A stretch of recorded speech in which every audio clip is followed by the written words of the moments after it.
लहानपणापासून टॉप मध्येच पळवला. बैल घेतला त्या दिवशीच फायनलला पळवला होता आपण गोडा बैलात. त्याच्यानंतर सातारा एक्सप्रेस बलमामध्ये पळवला होता.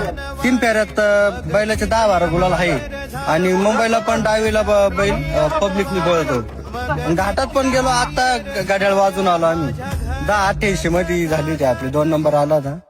म्हणजे पहिले एलपी वनीच. हा, पहिले एलपी सारखी, त्याच्याच आशीर्वादाने आपल्याला दुसरं एलपी त्याच्या नावाने चालू आहे.